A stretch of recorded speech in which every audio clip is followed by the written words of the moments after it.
So we want to talk about the New World Order. I think everybody's heard this phrase, and we've heard a lot in this camp about the need for a foundation based on God Almighty. So we're going to start off by talking about that part of it, all right?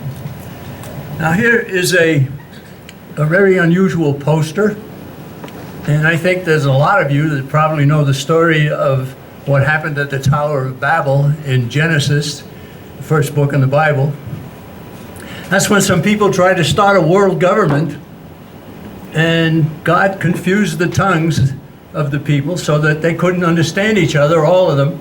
And some of them could understand them, and they went off here and they built a nation, and some others did the same. They could only understand a portion of the people who were there. They went off, formed another nation, and another one here and another one there, which means that nationhood began at the Tower of Babel. And it was created by God. Nationhood is good. The people building the Tower of Babel wanted a world government run by them. So, what do we know from Tower of Babel? We know that nationhood is good, and we know that world government is bad. Now, we're going to stop right there. Right? So what happened? Well, the European Union has been formed, and 27 nations have given up their sovereignty to a consortium of nations called the European Union that now directs what they do. They've all lost their sovereignty. Right? Well, way back in the 1600s, a Belgian painter, architect, thinker, whatever, he painted a depiction of what he thought the Tower of Babel might have looked like, and that's the left-hand side of this poster here. So the European Union came out with its own version of Bruegel's painting, and that's the right-hand side. And you can see on the right-hand side that they're still building it. They've got a crane there, they've got people with hard hats, they got workmen going in trying to rebuild the Tower of Babel and reach up to God and say, get out of the way, God, we're going to run things, right? Very indicative, right? This is what the world government is all about. This is what the European Union is all about. And my colleague, Bill Jasper, some of you know that name, he's one of our writers, good friend of mine. He went to the European Union over in Brussels where they have their headquarters, and he saw this poster, he brought it back, and we've reproduced it and used it and tried to get people to understand that what we're fighting here is not a political movement as much as it is a spiritual movement. Right. These people want to replace God and put themselves in his place. Now, notice what looked like stars above the painting here from the European Union. Actually, they're not stars at all. They're what are called pentagrams. And pentagrams are a symbol of Satan. So they're telling us very, very clearly here with their poster that they mean to supplant God and put Satan in power and rule the world. Right? What more do we need to know? Do they use the phrase New World Order? They certainly do. They certainly do. So this poster is very, very important.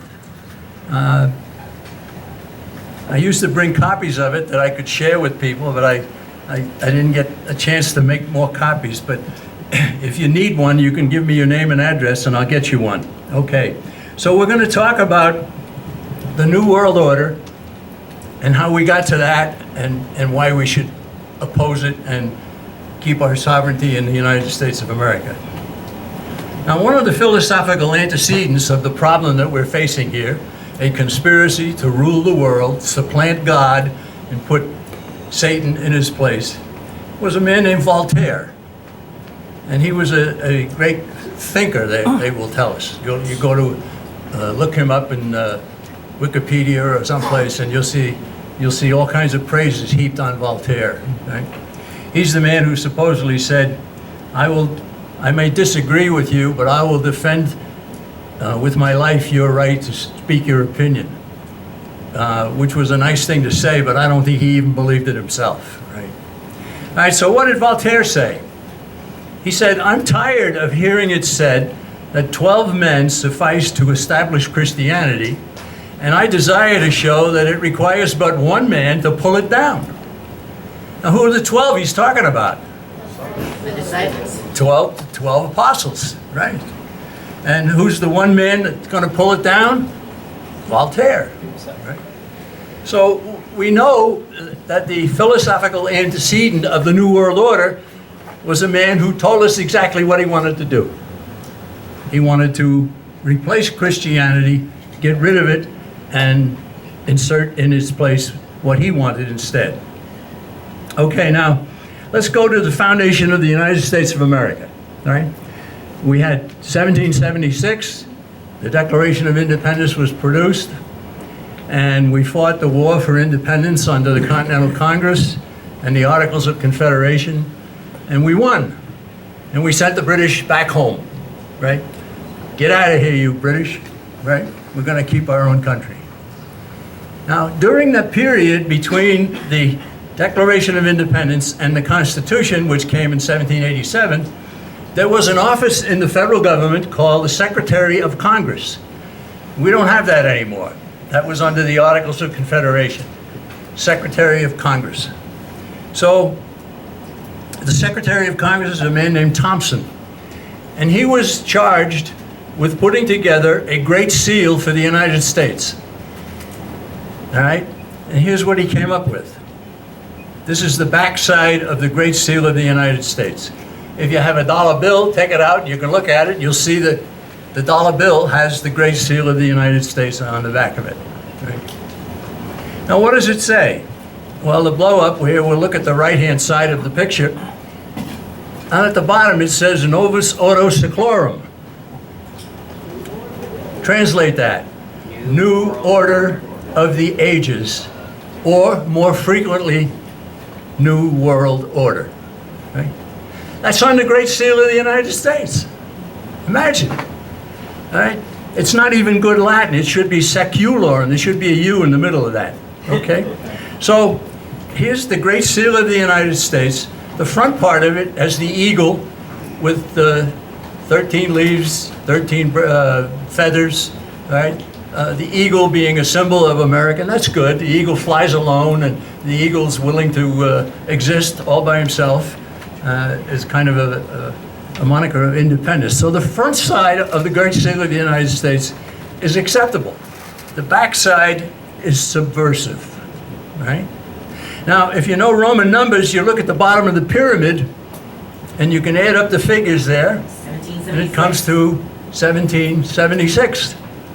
Is that because of the 4th of July and the Declaration of Independence? No. It's because of May 1st, 1776, and the foundation of a conspiracy to rule the world called the Illuminati. We'll be talking about that a little bit, right? You see the eye at the top of the pyramid, the all-seeing eye, which is supposed to be watching over everybody and have all brilliance and so on. And then we see at the top more Latin, Annuit Chaptus. Well, what does that mean? That means, let our undertaking be favored. Now you can say that looking up at God, or you can say it looking down at Satan. Let our undertaking be favored. Which do you think I believe they were looking? Which way do you think they were looking? I think they were looking down, right? So here we have the Great Seal of the United States with subversive signals on it. This was put together way back in the 1700s, and it finally became part of the currency of the United States in 1935 during the Roosevelt administration. At the time, the Secretary of the Treasury was a man named Wallace, and there were people who accused him of being part of the occult movement to take over our country. And he said, no, I was just following orders. Somebody told him he had to put this on the dollar bill, right? But it's very indicative to know what it is and that it is part of the Great Seal of the United States. You go down to the Capitol building, and you can find it one place. There are stained glass windows right next to each other, the front and the back of the Great Seal of the United States. Novus Ordo Seclorum freely translates to New World Order. Okay, now, have we ever had anybody promoting New World Order? We're just going to go through a whole bunch of people here who have promoted it. Here's Richard Nixon, wrote an article in Foreign Affairs magazine, the Journal of the Council on Foreign Relations, in 1967, and he told about the need for the evolution of a new world order. Right? Then we see Nelson Rockefeller. What was his goal? A new world order. They came out with a Declaration of Interdependence to replace the Declaration of Independence in 1975, and they already had more than 100 congressmen had signed on to this. The John Birch Society found out about it, and we had people all across the country writing to a congressman here and a congressman there and somewhere else. Why did you sign this? Are you trying to supplant the Declaration of Independence? And a lot of them, I made a mistake, right? Take my name off it. And it died. And there are people who say John Birch Society never accomplished anything. Well, there's one thing we accomplished. We stopped the Declaration of Interdependence.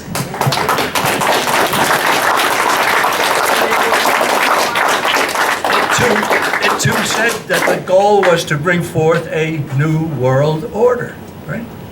Oh, here's a fellow named Fidel Castro. What did he demand? He demanded a new world order. That's actually what it says on the tank can. Right? Well, Castro's no longer around to demand it, right? Oh, here's Gorbachev, Mikhail Gorbachev. He's supposed to now be a good communist. Right? That's like saying dry water, right? So what did he want? He wanted a new world order as well, right? Right? Here's President George H.W. Bush. That's Papa Bush.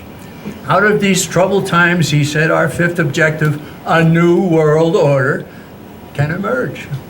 We are now in sight of a United Nations that performs as envisioned by its founders. So what he's saying, he's linking the new world order to the United Nations, which is accurate. He also said later on, I think that what's at stake here is the new world order, a reinvigorated United Nations, right? And what's the attitude we all should have about the United Nations? Get us out. Get us out, right? Now here's the former Vice President of the United States, Joe Biden, with Barack Obama. And Biden wrote an article in the Wall Street Journal, How I Learned to Love the New World Order. I mean, I'm not making this up. This is all part of what we face in the country, okay?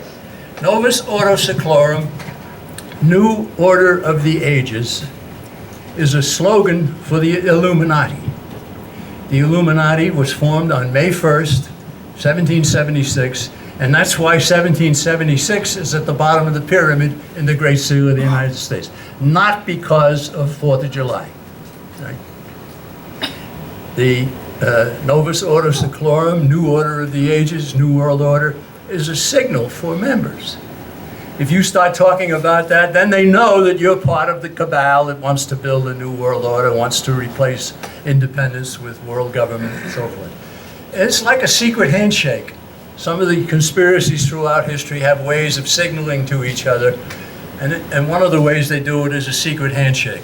If you'd like to know about the secret handshake, you come to me after and I'll show you how to do it, right? Not that I want you to be a part of it, but I'll show you how to do it.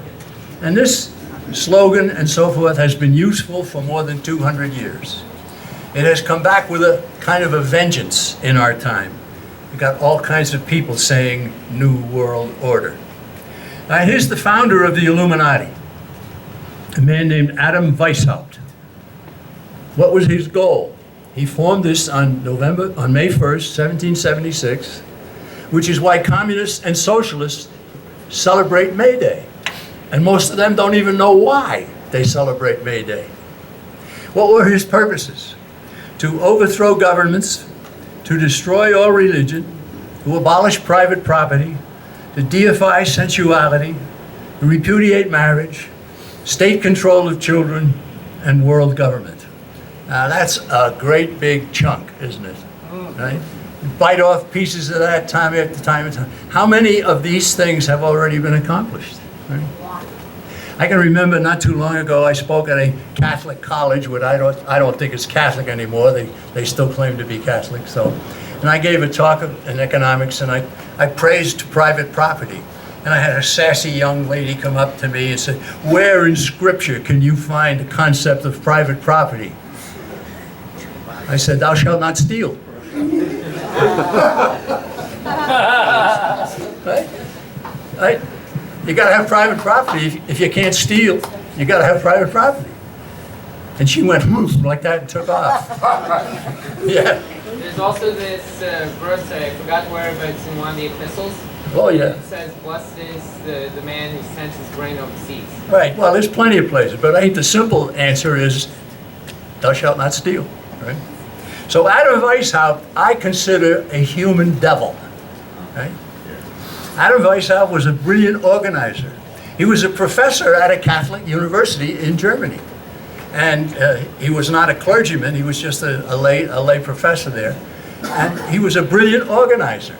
And he built the Illuminati on concentric circles of power and influence, which you could be in the outer circle, and then you could be ambitious and move up into the next circle and the next circle and so forth. But at the center of it was only one man, Adam Weishaupt. Okay. In a few years after he started this, a courier for the Illuminati was riding on his horse in Bavaria, and he was struck by lightning when a storm came up, and he was killed. And the authorities came and they found his briefcase or whatever it was that he had. He had a whole bunch of papers in there, and it was very incriminating. So the government in Bavaria outlawed membership in the Illuminati under pain of death. That's how serious they considered it, right? But the Illuminati proceeded. In 1798, there were two very important books written to expose the Illuminati. The one on the left is called Proofs of a Conspiracy, written by a British professor named John Robeson.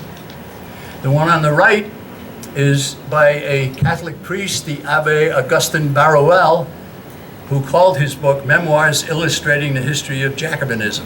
Right? Now these two men, their books both came out in 1798. They didn't know each other. They had never met. But the information in each book is corroborated one from the other and the other back to the first one. So they didn't disagree on what they were exposing. Robeson's book came to America. Robeson's book was given to George Washington 1 year after he left the presidency.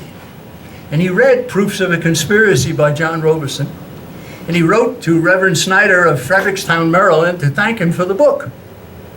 He said in his letter, "Reverend Sir, it was not my intention to doubt that the doctrine of the Illuminati had not spread in the United States.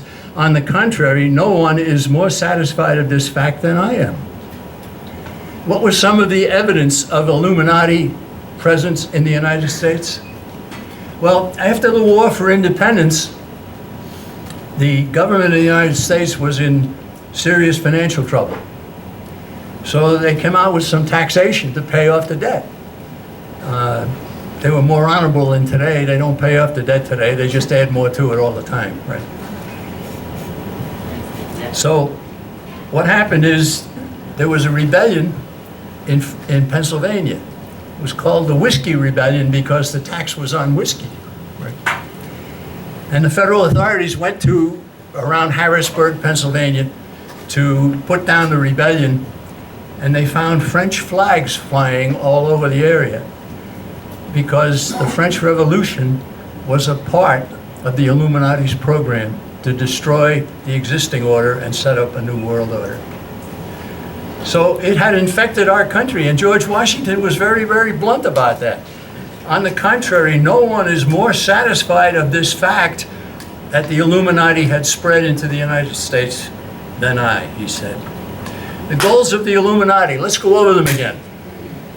Obliteration of Christianity, deification of sensuality, proscription of property, abjuration of morality, repudiation of marriage, state adoption of children, universal license, and the wrecking of civilization. right? All an ambitious undertaking. Much of it has already been accomplished in our country, and we got to stop it. Right? The French Revolution in 1789. It was brought on by the Illuminati. Thousands of priests and nuns were murdered. Many fled to England. One of the ones who fled to England was this Father Augustine Barruel, who wrote the book I just showed you. He fled for his life. France was thrown into severe chaos, and France has never recovered from the French Revolution. Right? And I talked about the Whiskey Rebellion in the United States. Now, in 1885, there was a Catholic Monsignor named George Dillon in Scotland. And he had come upon information. He probably read Barruel. He probably read Robeson. He knew a lot about what was happening, and he was able to relate it to what he found in 1885, which was more than 100 years after the founding of the Illuminati. And he wrote a book called War of Antichrist with the Church, and it was lectures that he had given, and he was finally ordered by church authorities to put his lectures in print, and that's what the book came out, and it's been republished in 1965 by Britain's publishing company in London. And then here in America, it's been republished, and they put a new title on it, Grand Orient Freemasonry Unmasked as the Secret Power Behind Communism. That says a lot. That says a lot, right? Here's the original copy on the left, the original title, War of Antichrist with the Church, and Grand Orient Freemasonry Unmasked is the new title. Now, from the Illuminati of 1776, Weishaupt finally died, by the way, and he found out after he died that what he was doing wasn't really the best idea. Right? It transferred to Italy's Carbonari, the Carbonari movement, whose leader was a man named Giuseppe Mazzini. What was his goal? World government. And he was able to start organizations in country after country all around Europe and even in America. And he called them all young. There was young England, young France, young Italy, and there was young America. Right? He went to England in 1847, and he teamed up with Karl Marx. Karl Marx, the founder of modern communism. Right? The Carbonari published its instructions in a document called the Alta Vendita. And it said, our final aim is that of Voltaire and the French Revolution, the destruction forever of Catholicism and even the Christian idea. The work which we have undertaken is not the work of a day, nor a month, nor a year, but it will go on and on until we succeed. Are we being victimized today by the goals of the Carbonari and the goals of the Illuminati? Absolutely. I don't think there's any doubt about it. Right? Here's Karl Marx and Friedrich Engels, published the Communist Manifesto in 1848. What I've shown here is the German edition that came out in 1848. And if you can notice, Karl Marx's name does not appear on it. Karl Marx was a paid hack. He was hired by a conspiratorial group in Germany to summarize the goals of the conspiracy. And he did just that. As Alex Newman was talking a little while ago, I was thinking to myself, there's something that he could have mentioned that I'm sure knows but didn't, and I want to mention it. There's one portion of the Communist Manifesto where Marx talks about the fact that they will institute programs that they know will fail, and the people will say, hey, you failed, give us a better program, which is what they really wanted, and they would then come through with a more comprehensive and more dangerous plan. Right? Diabolical, but that's exactly what can be found, and if you have a copy of the Communist Manifesto that we've published in the Birch Society, you'll find that on page 24. Can you hold your question, please? Thanks. So Karl Marx and Friedrich Engels published it. Now, originally, they wanted to call it the Socialist Manifesto. But they said that there were some screwballs running around Europe at the time using the name socialism. They didn't want to associate with them, so it became the Communist Manifesto. But what's the relationship between communism and socialism? Right? What? Communism is just socialism, but you're shooting. Well, a communist is a socialist in a hurry, right? A communist is a socialist in a hurry. A communist is a socialist terrorist. Yeah. Remember the USSR, the Union of Soviet Socialist Republics, was the name of the Soviet Union when it was the seat of communism. They didn't call themselves communists, they called themselves socialists. Right? And I contend that socialism is more dangerous than communism. Right? Why do I say that? Well, a communist system, they take over and they enforce their will on you, and they do it with bloody purges and hangings and firing squads and you name it, military activity and so on. But the resistance remains because of what they're doing. They're killing people. We've got to resist. The socialists, on the other hand, get you to vote yourself into the condition, and it destroys resistance in the process. It's a very key point. Socialism ultimately is more dangerous than communism. But the two are really two peas in the same pod. Now, what does the Communist Manifesto say? See if you recognize this out of the Illuminati and the Carbonari and the rest of these guys, right? Abolish the family, replace home education, destroy parent-child relationship, cancel marriage, abolish countries and nationalities, cancel religion and morality, remove Christian ideas. Right? Those are the goals, and Marx says that in the Communist Manifesto. Anybody been warning about this in more recent times? Well, here's a fellow named Winston Churchill. He wasn't yet Prime Minister of England, but he talked about from the days of Spartacus Weishaupt to those of Karl Marx and down to Trotsky, this worldwide conspiracy for the overthrow of civilization has been steadily growing. Wonderful, right? And I think later on he joined them, but that's another story. But Winston Churchill also said, this conspiracy, has been the mainspring of every subversive movement during the 19th century, and now at last this band of extraordinary personalities from the underworld of the great cities of Europe and America have gripped the American people. Right? He said that in 1920. In other words, he was warning even America about this problem. Okay, so we have evidence about the conspiracy. We have Robeson's book. We have Philip Drew, Administrator, by Edward Mandell House, who was a Marxist who started the Council on Foreign Relations. We have Jim Perloff's book, The Shadows of Power, Bill Jasper's book, The United Nations, and so on. You even have a DVD down at the bottom there by a fellow named McManus. How about that? Right? Sorry. Right? All right, and here's Robert Welch, the man who founded the John Birch Society in 1958. In 1972, he summarized what he had tried to do. He said the plan is to establish the first stages of a new world order.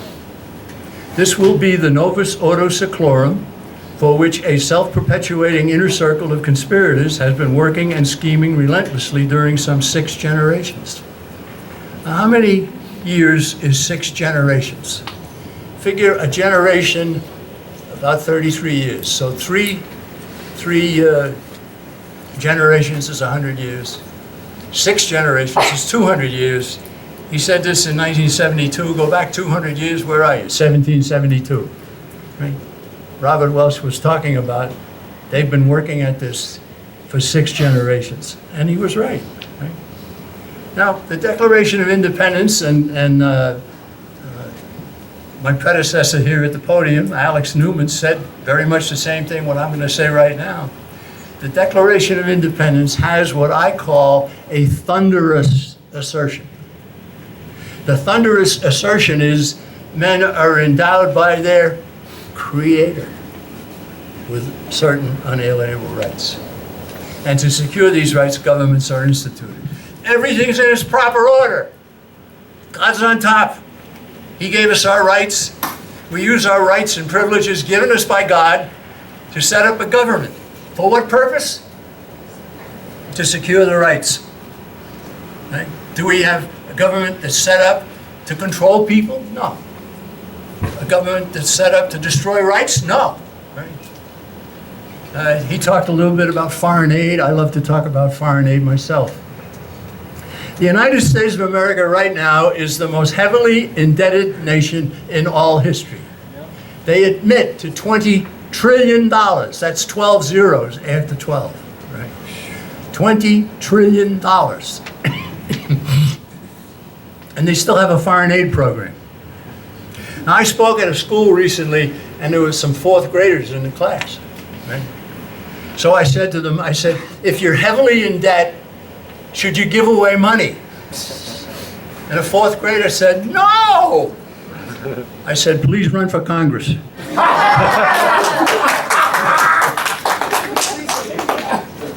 Imagine, we still have a foreign aid program. We're the most heavily indebted nation in the history of mankind.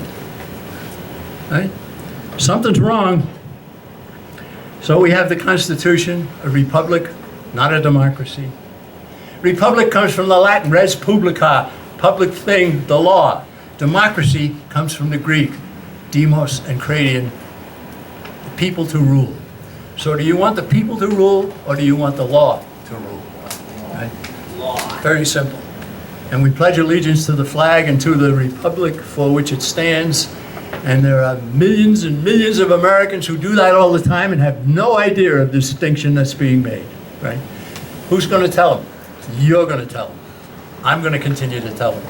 And please don't give up telling them. All right, now here's a slogan that we tried to get through to Donald Trump, who kept saying he wanted to make America great again. Right? So we got this to one of his top secretaries. I don't know whether she ever gave it to him. I don't know whether he read it. I don't know whether he ever saw it.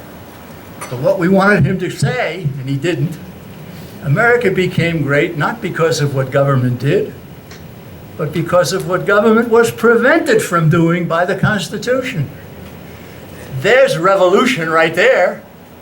Revolution to get back to where we should be. Government should be limited. The Constitution limits government. An honest adherence to the Constitution would result in government shrinking to 20% its size and 20% its cost. And I was up in Montana not too long ago, and I made that statement during the talk, and after I finished, a great big guy came up, and he had his bib overall. He's just come out of the field, obviously. He was huge. And he looked down at me, and he said, you said 20%, how about 5? I said, okay, okay. He might be right. Right? If the Constitution were fully enforced, government might shrink to 5% of what it does today. What would be gone? The Department of Education, the Department of Energy, the Department of Housing, Foreign Affairs, foreign aid, all different kinds of things would be gone if the Constitution were fully enforced. Right? And that's why there's a drive to have a constitutional convention to destroy the Constitution. We don't want to let that happen. Leaders swear an oath to abide by the Constitution. Do they honor the oath? No. No. Right?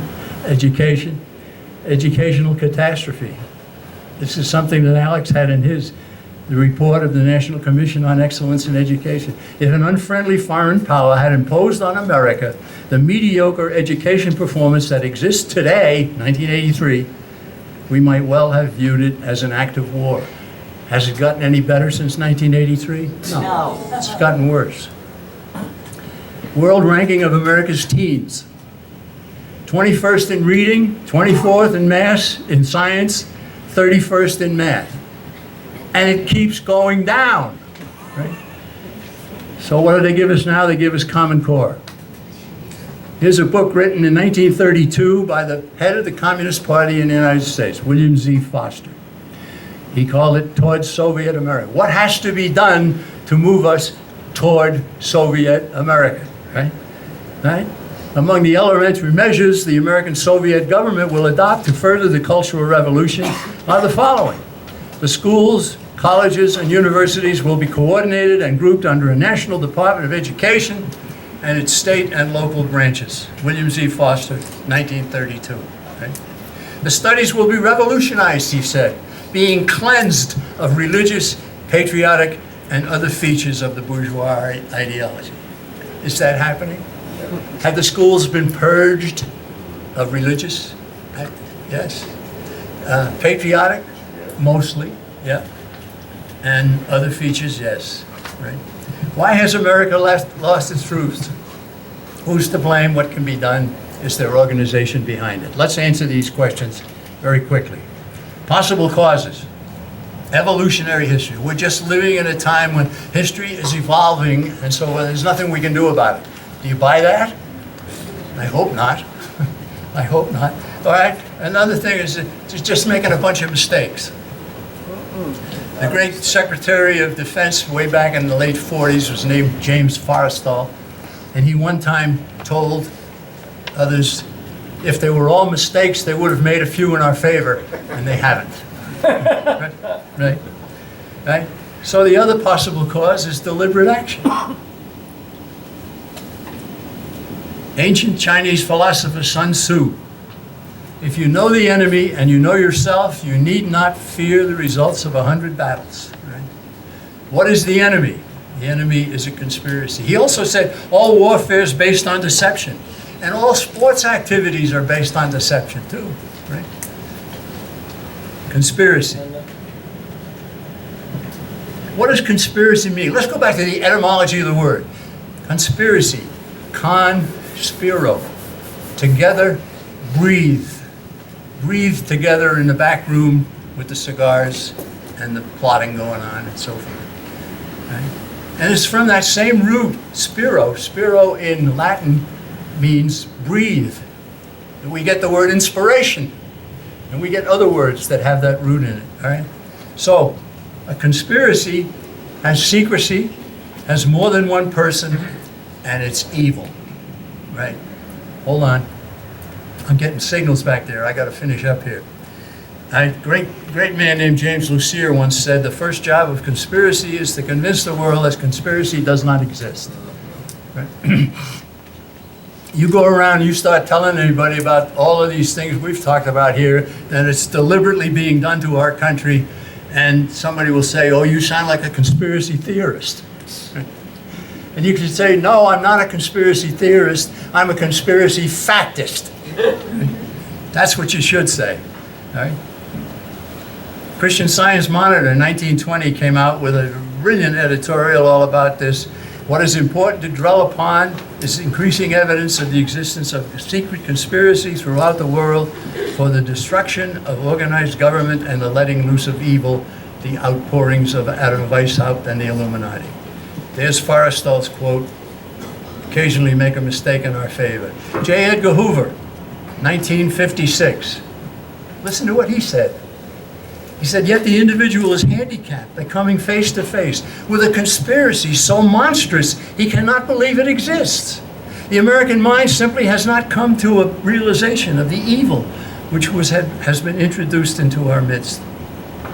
And so the government started to take action. The U.S. Supreme Court in 1942 passed a law that said that communism is a conspiratorial and revolutionary junta. Senate Internal Security Subcommittee called it a conspiracy. Barry Goldwater, his book 1963, said communism is an international criminal conspiracy. Bella Dodd, an ex-communist, she's the one that came out and said, I think the communist conspiracy is merely a branch of a bigger conspiracy. And I think she was right about that. Ezra Taft Benson was the Secretary of Agriculture. Communism is unmistakable reality. In its unmistakable is a conspiracy, a gigantic conspiracy to enslave mankind, an increasingly successful conspiracy controlled by determined and utterly ruthless gangsters. Nice phrase. And then we have David Rockefeller, who wrote a book called Memoirs, his own book, his own autobiography, in the year 2002. And he said, some even believe we are part of a secret cabal working against the best interests of the United States, characterizing my family and me as internationalists and of conspiring with others around the world to build a more integrated global political and economic structure, one world, if you will. And he ended that up by saying, if that's the charge, I stand guilty and I'm proud of it, right? Well, let's hang him. Robert Welch said communism is only a tool of the total conspiracy, absolutely on target. There are only few conspirators. There are many ambitious, willing accomplices. That's key, right? So morality is the important thing. Robert Welch, morality is the key. President John Adams, before he left office, said, our Constitution was made only for a moral and religious people. It is wholly inadequate to the government of any other. Very important concept. Very important concept, right? Here's Hillary Clinton starting to run for president. Oh, I said 1015, it was 2015. She's not that old. She spoke at the 6th Annual Women in the World Summit in UN headquarters in April of 2015, not 1015. And she actually said deep-seated cultural codes, religious beliefs, and structural biases have to be changed. Okay? And I don't know how many people asked me during the past year or more, what do I think about who's going to be the next president? I said, well, think of the alternative to Trump. Hillary Clinton. Okay? And then think about who's going to start naming the next Supreme Court justice. Right? And the game was over. Right? Okay, I'm for Trump. That's all they had to hear. I'm for Trump, right? And Trump will disappoint us. I know that. He's already disappointed in some things, but not all. All right, so we want to get to the books. We'll go back to the Great Seal of the United States, and we go back to the very, very indicative poster that put out by the European Union. And one of the answers to this is to get us out of the United Nations. That's a billboard down in Arizona, and I remember driving from Tucson up to Phoenix, and I knew the billboard was coming up, so I told the guy driving the car, I said, when you get there, stop, I want to get out and genuflect. Oh, yeah. So the JBS plan in a nutshell. Inform ourselves, educate and activate friends, understand the enemy, build membership, train leaders, build chapters, change the congressman's voting record or change the congressman, restore constitutional government, maintain vigilance, right? Join with us in the John Birch Society, and any one of you can join. You can get an application to join, and there we have it. And tonight, I'm going to give a talk on a fellow named Joe McCarthy. So we'll talk about that. Thank you very much.